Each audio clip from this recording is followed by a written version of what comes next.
Welcome everyone, Beastie here, the second video in one day. But here it is, this just came out literally, I think 20 minutes ago as I'm recording this. So this is the final balance changes for Season 4 that is coming out very soon. So let's see what's been going on and what Blizzard is changing. So they're adding some small adjustments. First thing they're saying, congratulations to new WCS Global Finals champion Cyril. Spoilers, you know, if you haven't seen that, don't know where have you been.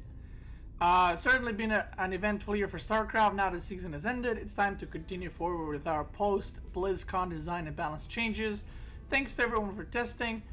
Your feedback has helped us iterate and make many improvements before the changes go live. We have a few more updates we'd like to add in. So these are the add-ons changes we're gonna go through now are kind of the extra changes together with the previous videos I've made on the new balance changes that are happening.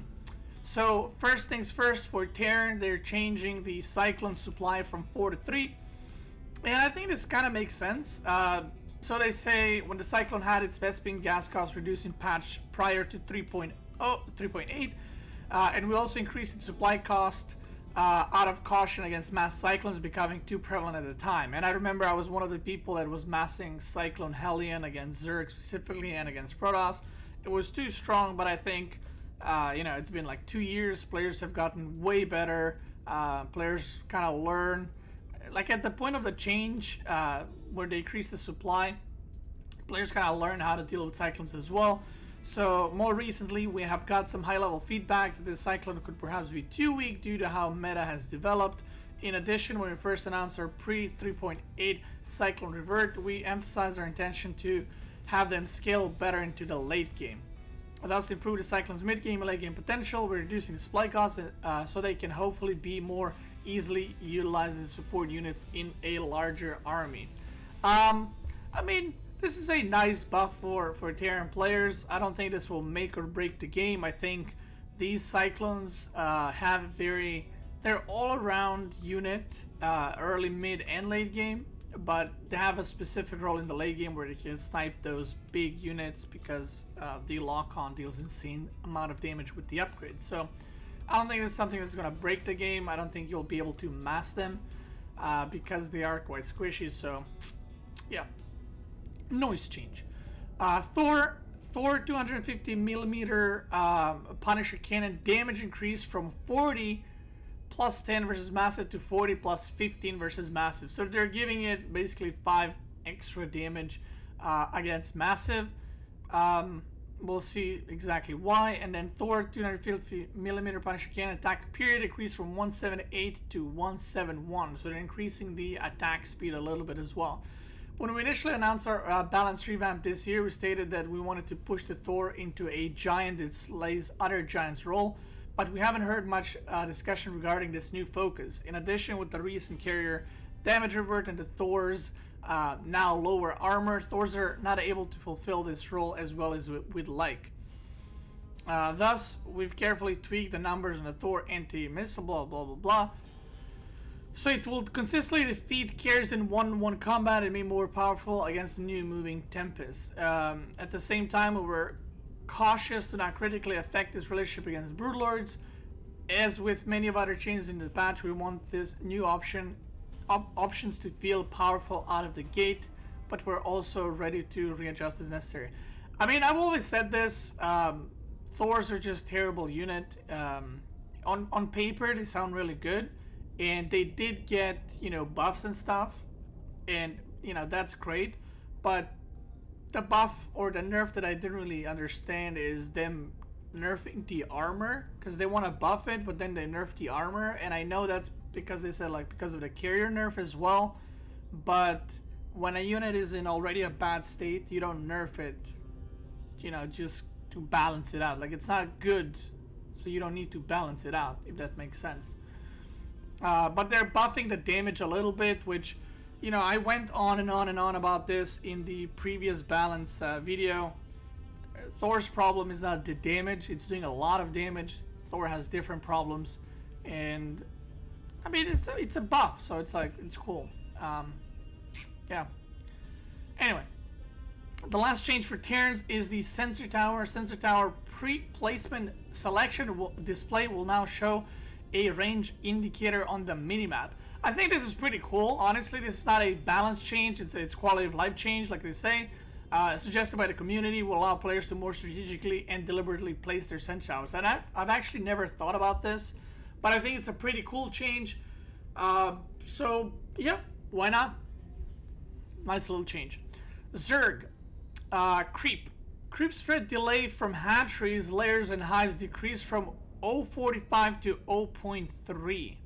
We received feedback that the previously proposed creep spread rate change for the hatcheries would overly adversely affect Zerg early game, especially in ZVZ.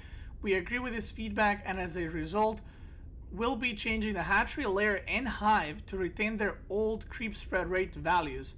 Meanwhile, the other creep generators, Nidus, Worm, Overlords, creep tumors will remain at 0.45. So basically, if you guys don't understand what this exactly means, the current creep spread rate that we have in the game is 0.3. Like the speed of it, and they nerfed the creep spread rate to 0.45, but the Zergs, I guess, complained that in ZVZ early game, I guess when you're fighting like queens against lynx, if you go hatch first, you have like problems defending because the creep is not spreading fast enough from specifically hatcheries, lair, and hive. Well, I guess it's just hatchery. So they will just spread faster when you build a hatchery, but the creep spreading with any other form, whether it's Nidus, Overlords, or creep tumors, will remain like nerfed. 0.45. Ultralisk. Ultralisk, anabolic synthesis? I don't know. English is hard. Upgrade research time reduced from 79 seconds to 43. That's a really fast upgrade. Is that the fastest upgrade? I guess concussive shell is faster. I think concussive shells is fastest, but that's really fast, 43 seconds. As a hive level unit, Ultras are already locked to the late game, and having both of his upgrades require 79-second research time could extensively delay the Ultra's full power. I mean, yeah.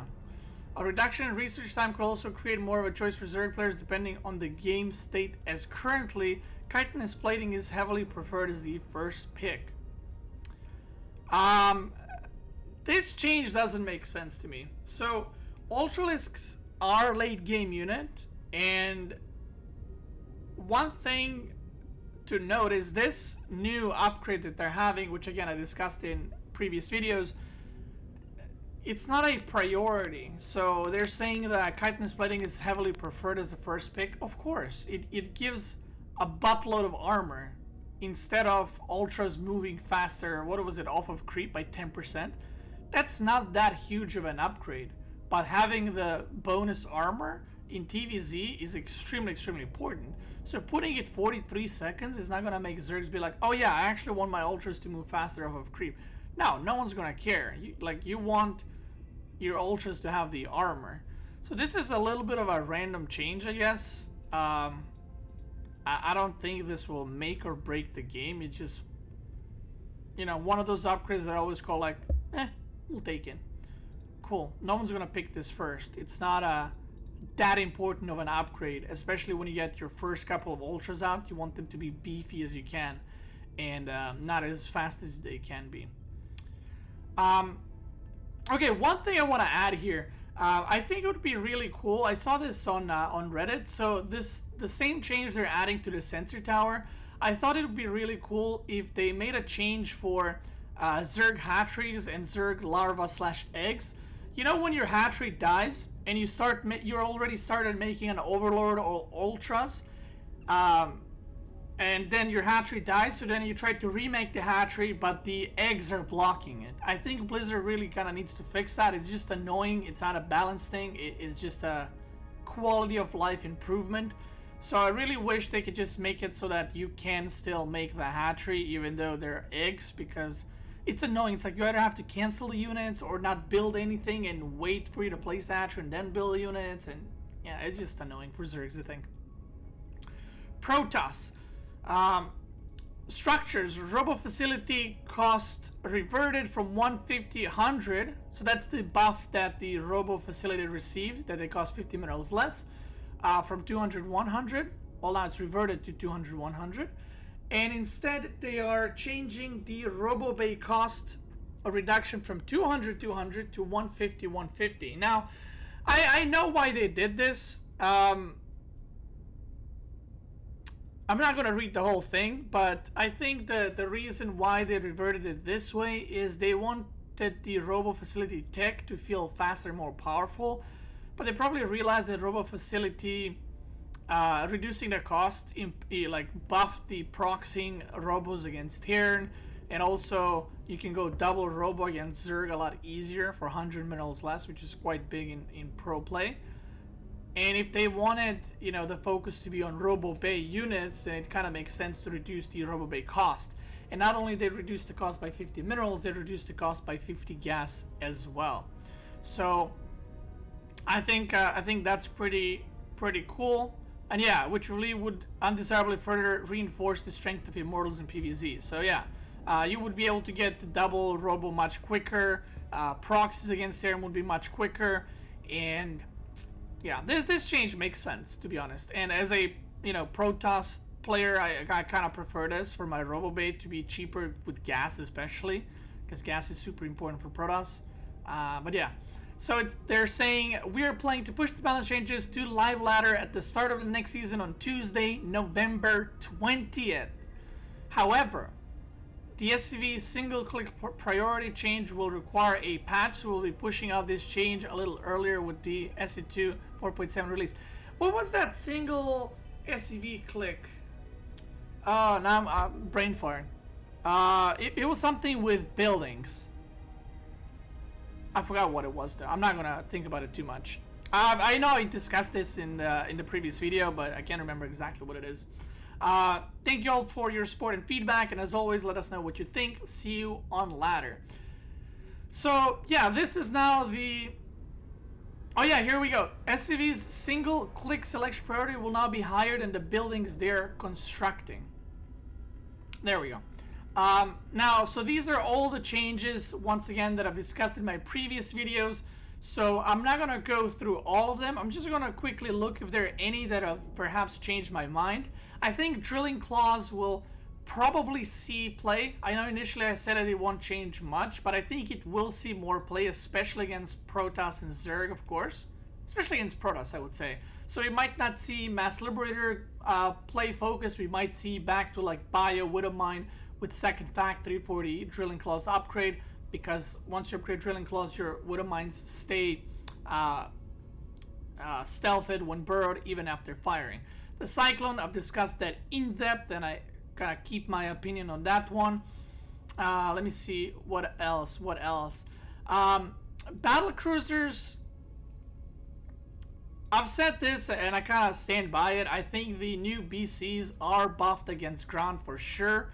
Will be dealing with ground units much better, but Battle Cruisers will still be struggling against Tempest.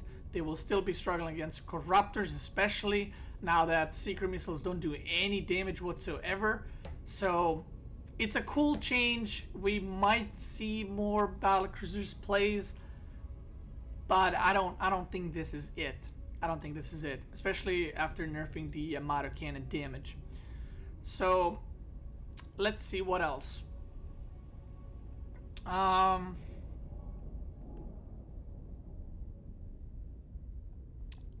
don't think there's anything else. They've been playing with Hydras like back and forth. I'm curious how the on-burrow delay being reduced will play out, if anyone will even use that. Basically what happens is your units will unburrow much quicker. The Nidus, we did some testing. I think in the initial thing that I said that the Niduses will be easily or won't be able to burst them as easily, but then I released a YouTube video where I specifically tested Nidus Worm and how many units you need to kill it and stuff like that. So if you're looking for that, check out the video. I think it's called something like New Nidus Worm, and they're quite easy to kill depending on what units you have. My favorite change is probably honestly the chrono boost now displaying visually on the structure, like how much it has left.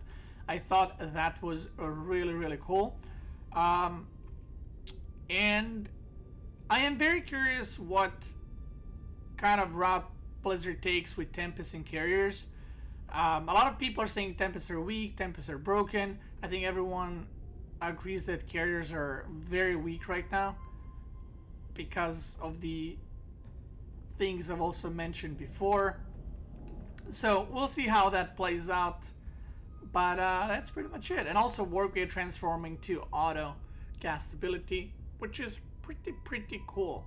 We'll probably see a lot of cool usage out of Time Warp because it reduces the attack speed by structures and units by 50%, which is pretty huge. Like if you have Mothership and you use Time Warp on Hydras, that's going to reduce their DPS by an insane amount. But yeah, that's pretty much it. This is the final, like I said, the final post by Blizzard. Final balance changes for Season 4 starting, what was it, November 20th. It is Tuesday. Let me just double check that so I don't bamboozle you guys. Yeah, November 20th on Tuesday. All these changes will be live. Again, if you're interested in kind of full explanation of what I thought about these changes, there are previous videos on my channel that you can check out. And that's pretty much it. Let me know what you guys think about this. Are you happy with the balance changes? Or just design changes, I guess, and balance changes? Do you think they should have done more? Which ones do you like? Which ones do you hate? And that's it. Thank you guys for watching, and I will see you tomorrow with yet another video. Have a good one, everyone. Bye-bye. If you enjoyed this video, feel free to like and subscribe, and make sure to check out one of my previous videos. As always, I want to thank you guys for watching. Have a very nice day, and I'll see you guys next time.